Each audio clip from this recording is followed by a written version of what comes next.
Et, lui, c'est peut-être pas un très Le bon chanteur, c'est un chanteur congolais. Hein. Oui. Il aime bien qu'on l'appelle sur le chanteur congolais. Parce qu'il est congolais d'ailleurs. Quoi qu'il est né en France. Alors, Malgré le fait qu'il est né en France. oui.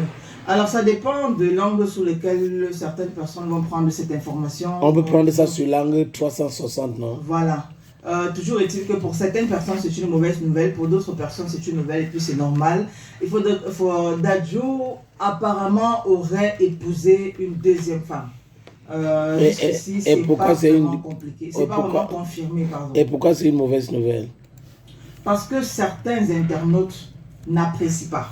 Ok. Et leur problème dedans, c'est quoi? D'autres internautes comprennent. Attends, les gens qui n'apprécient pas, leur problème dedans, c'est quoi? Bonne question. Dadju a demandé leur conseil avant de prendre la deuxième femme. Bon, peut-être qu'il se disait que, tu sais, quand tu as une certaine personne, ou certaines personnes pour modèle, et que tu sais pas si je veux dire, tu tagues ta vie sur leur vie, voilà. Souvent, dans le modèle, ça frise la déception. Le modèle, c'est la monogamie, n'est-ce pas? Bon, je sais pas si je vais dire monogamie, mais je dis que certaines personnes voient en ces stars-là un modèle de vie, un modèle de tout, je suis d'accord. Voilà. Donc, maintenant, ces personnes sont déçues étant donné qu'il n'y a jamais eu et la plupart sont les femmes. Bon, aussi, la plupart sont des femmes, c'est vrai. Il n'y a jamais eu de fuite sur de quelconque problème avec sa première femme. Oui. Voilà. Donc, comment est-ce que ça se fait qu'aujourd'hui, les gens apprennent que Dadju aurait épousé... Oui, mais si c'était marié sur le régime polygamique, c'est que la première femme s'attendait à cela. Bon, peut-être. Là, est-ce que c'est peut-être? Elle s'attendait à cela. Donc, est-ce qu'elle a écrit sur le RS pour se plaindre de l'attitude de son mari ou du fait qu'il a pris une deuxième femme? Je pense non. Bon, après, pour le régime sous lequel il a épousé la première, on n'en sait pas plus. Non, elle est en France. Si ce n'était pas ça, elle devait créer un scandale. Ça veut dire que c'est un truc bien orchestré.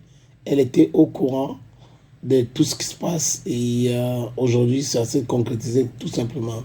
Et voilà, la deuxième femme originaire de la Guinée, résidant au Canada pour le moment.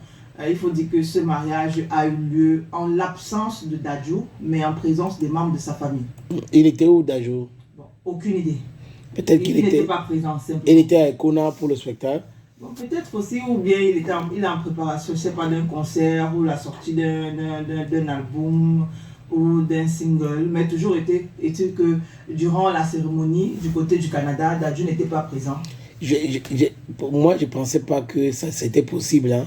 Juste parce qu'un ami qui était au Danemark a épousé une femme à Ekona étant au Danemark. C'est son frère qui l'a représenté comme l'homme. Et là, il a épousé sa femme tranquillement. Donc, à partir de ce jour-là, j'ai compris que c'est possible. Donc, quand tu parles de Dadju qui a épousé la femme en abstention, je peux comprendre. Bon, c'est possible parce que j'ai failli, du moins, j'ai vu une histoire comme ça où quelqu'un a planifié son mariage. Et la femme n'était pas là. Non, la femme est là. Ou du moins, la copine est là. Lui-même, le gars qui l'a épousé, la copine, elle est là. Mais ils sont en train de planifier et il dit comment le jour de son mariage, il ne sera pas là. Parce qu'en fait, on ne doit pas savoir qui s'est marié. Ah, ok. Il se cache. Oui. Et c'est quelqu'un d'autre qui devait le représenter. Donc,